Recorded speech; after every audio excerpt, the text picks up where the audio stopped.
Welcome to the Industrial Talk Podcast with Scott McKenzie.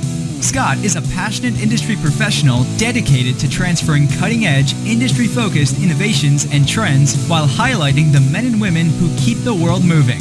So put on your hard hat, grab your work boots, and let's go. All right, once again, thank you very much for joining Industrial Talk, the number one industrial-related podcast in the universe, and it's backed up by data, all data-driven, because we're going to have a conversation on data.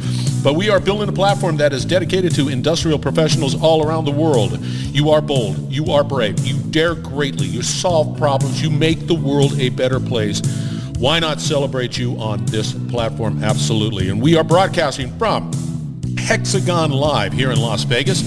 And I got to tell you, I'm impressed. I'm absolutely impressed. There's a lot of individuals. I think there's around 3,500 plus professionals who are absolutely focused on solving problems and collaborating and doing things that are pretty spectacular.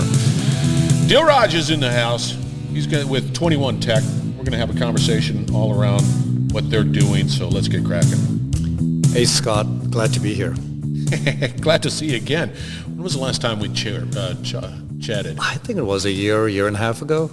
A little bit more than that. 2 years? Yeah, because it was back at Inforum. That was in when did we do one in? It was at Inforum. Yeah, New Orleans. Yeah. Jeez, you haven't changed. You just look as good as ever. That margarita I gave you serves the purpose. All right, for the listeners out there, give us a little background. 21 Tech is asset management services company, and what we do is we figure out certain verticals that we think are really ripe for an ROI on their assets. Public sector, transit, public works, right, I remember large-scale asset intensive, oil and gas, utilities, power generation. And what we do is we try to go in and really be thought leaders in that space, get people from those domains to help analyze the business problems, the business processes, see how we can make that a lot better with an asset management solution. So it's not just about coming in and giving them a maintenance management system, which is what happens a lot of the times. It's just something to manage to help them with the maintenance, but it's really to improve their asset maturity, which means bringing in IAM standards, bringing in data in a big way, and doing predictive maintenance, running algorithms for them to where they can actually understand what parts of their vehicles or their equipment is having problems based on analysis with their peer groups around the country and around the world.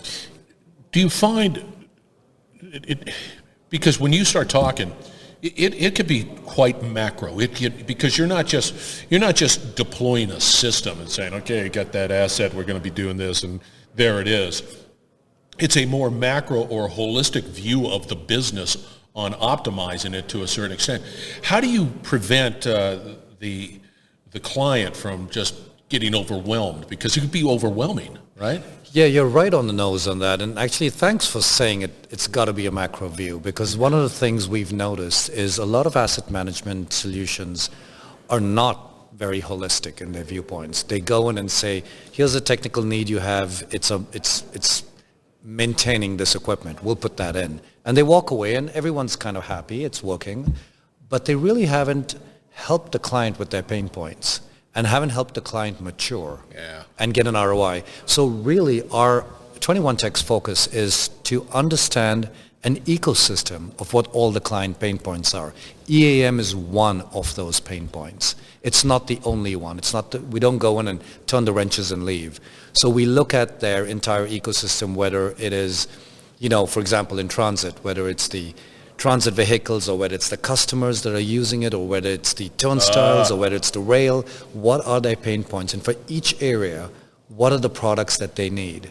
Now, EAM fits an area, but there may be something else that a client needs, which we can create an ecosystem of.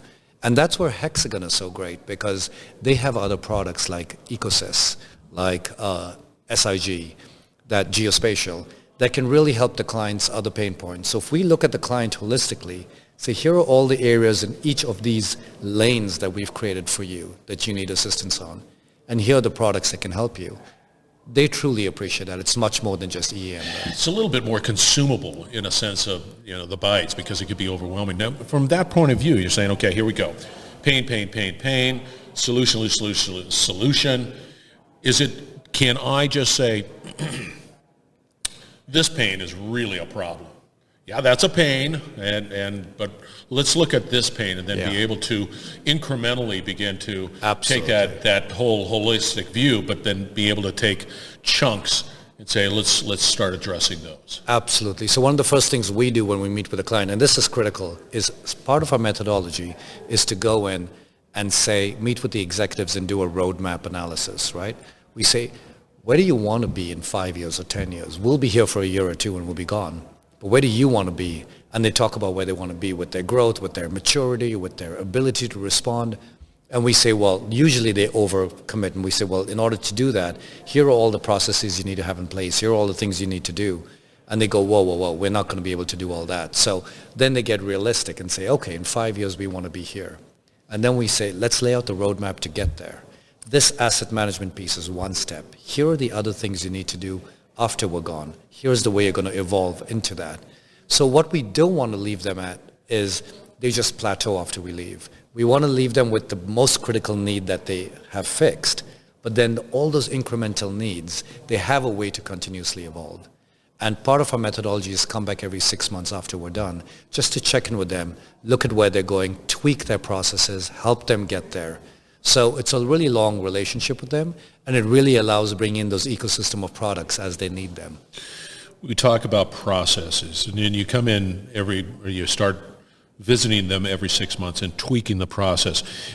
Does the process include sort of the business processes, the maintenance processes, the systems processes? What do you mean by that? The business processes is one of the big ones that we do up front. But then really for them to handle their maturity, there are a new evolution of looking at things. For example, they've got all this data they've collected, right? What do they do with that data? That's the problem a lot of our clients are having. They're saying, everybody, right? And it's going to get worse with artificial intelligence and machine learning and LLMs. And so they're like, you've helped us put in place. We've got all these clicks. We're collecting all this data. We're still running crystal reports. So that's not really very evolved.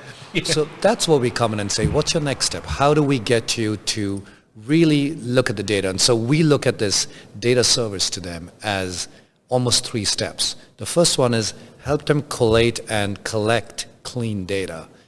Customers' data is notoriously unclean and dirty just by the process. I can honestly say that it is probably 100% unclean.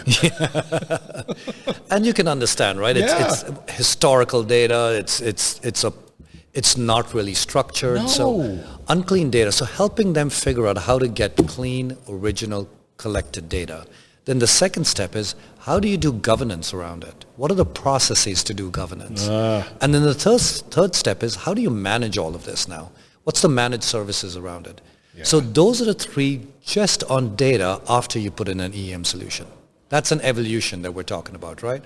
So that takes them to another level. Do you get people rolling their eyes? Actually, you know what? Customers, if you bring up data and you say we can help you, they get so excited. Because, do they really? Yeah, because they're like, it's the biggest pain point for them right now. Absolutely is. I agree with you 100%. So that's data.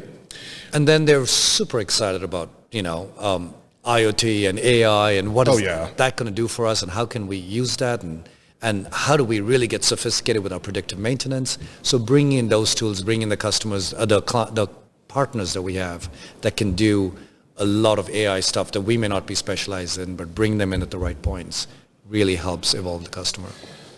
You touched on AI. I got the IoT. I got all that stuff. What's your feeling on AI and where it's going in industry? Oh, I think we're at the very, very beginning, the little teardrop of this hockey stick of evolution around machine learning and around artificial intelligence, that we are right in the beginning. So what we see now with ChatGPT and Bard and the other things that we're blown away by is nothing compared to what's going to happen when we start building applications on it, and when these LLMs really start doing natural language processing and take our voice and start doing things. it's going to blow us away, the kind of evolution that we're going to have in this, which is the main reason why we keep saying it's data, data, data. Once we do the asset management, we collect this really clean data to serve it up, there's a million ways to evolve that with AI. You said LLM? Yeah, large language models. I was just for clarification for listeners out there what that meant. I see. It's interesting because I don't see there's a human component that I always wrestle with, and all of this stuff is all great, but there has to still be that human component, not just from the perspective of the C-suite, but the individuals that are in the trenches and get the job done, and this all sort of enables them to do their job better, right? Yeah. Greater insights, all of that stuff. That's a really great point.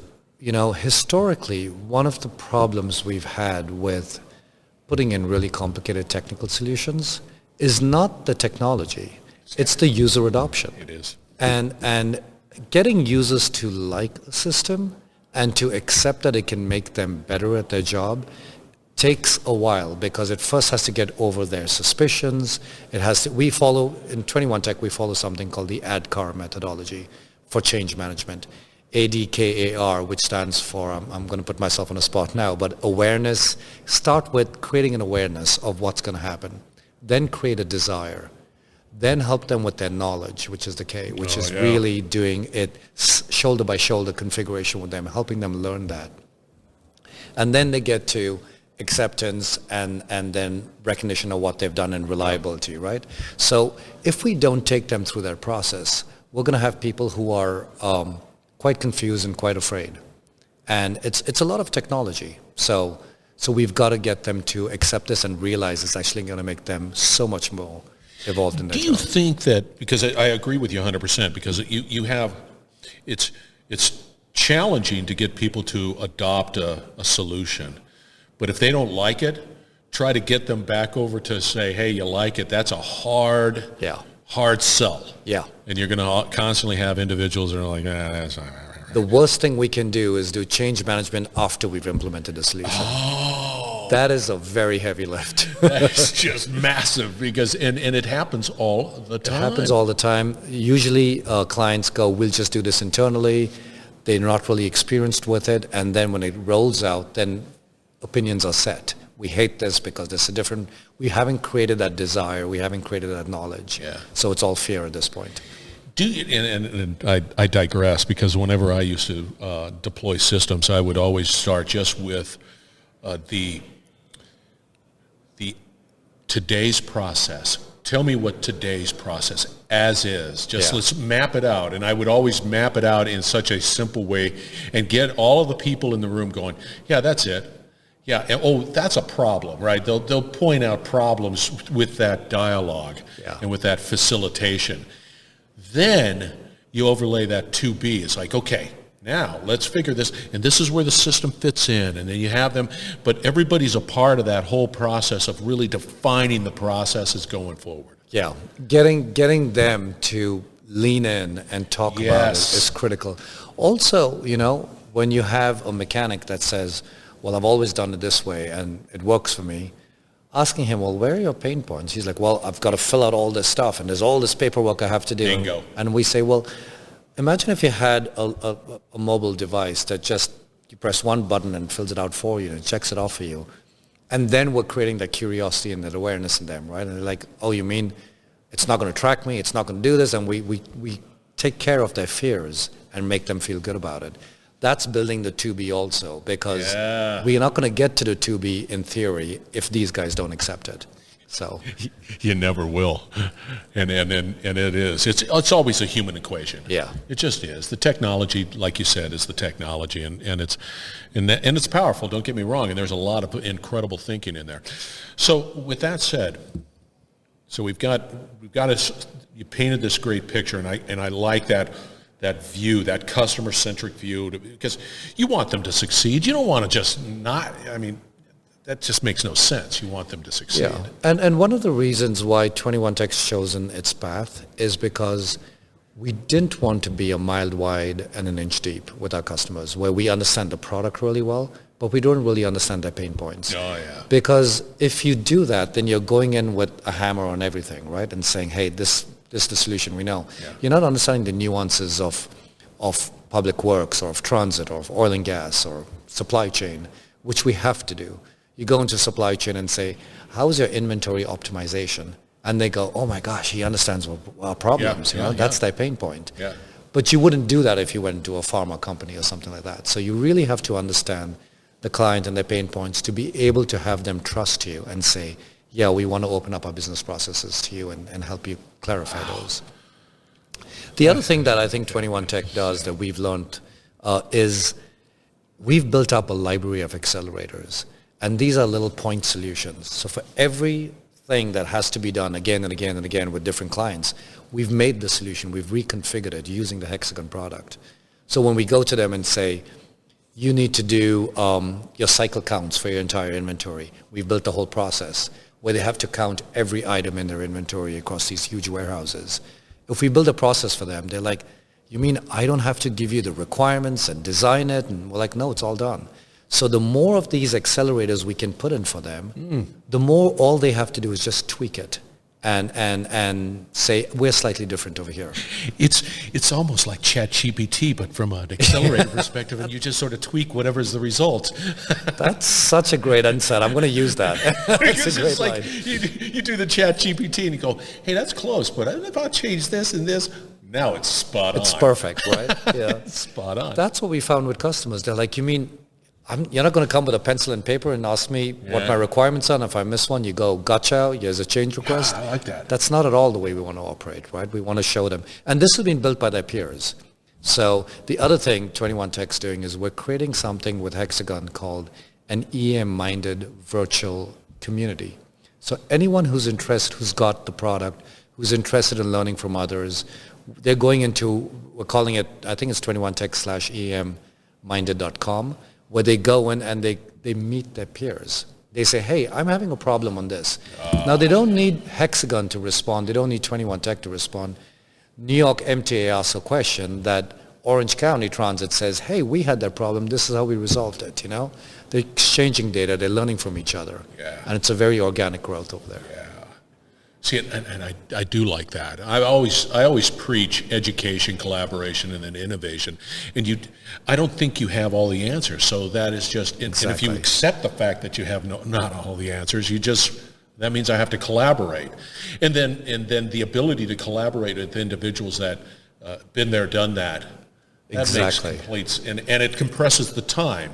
You might be spinning your wheels over here, but it would be it's like me getting on a doggone messaging. Hey, I've got this problem right here, and then they solve it. It's like, thank you very much, done, exactly. And I move on with my life. Exactly. It makes complete sense. What is getting you excited about the Hexagon and a lot of the innovation and the technology out there? So Hexagon does something that is pretty amazing. They take very specific problems and they go deep. It's a very scientific, nerdy, brilliant company in going super deep and solving issues. And what EM has done is it's added this layer of enterprise software, which Hexagon typically goes very deep and to the point. And now they've got an enterprise solution as a layer over that. So that combination of going deep and having enterprise is kind of a perfect scenario, which is very rare with most companies. You're right about it, because when I remember people talking about it, you're always wondering why there's this acquisition, what's the play, what's the angle, what are they going to get for this, and what about the other side? And there are a lot of companies that just acquire, and they don't have clear vision into what that looks like. So kudos to those folks at definitely at Hexagon. All right, we got to wrap it up, because you're always spectacular. How do they get a hold of you? This was so great. Thank you. Yeah, no problem. Awesome. If somebody says, I want to get a hold of you, how do they? Do you want me to say Yeah, it? absolutely. Just whatever. 21tech.com. Boom. Yeah. There it is. Reach out. Go out to 21tech.com. However, I'm going to have all the contact information for him out on Industrial Talk, as long as you're on LinkedIn too, right? Absolutely. There it is, man. Reach out to him. You're not going to be disappointed. All right. Once again, we're broadcasting from Hexagon Live. Las Vegas, Nevada is the location. Put this on your calendar for next year, because It's pretty cool. Got a lot of really great technology out there. All right, we're going to wrap it up on the other side. Stay tuned. We will be right back.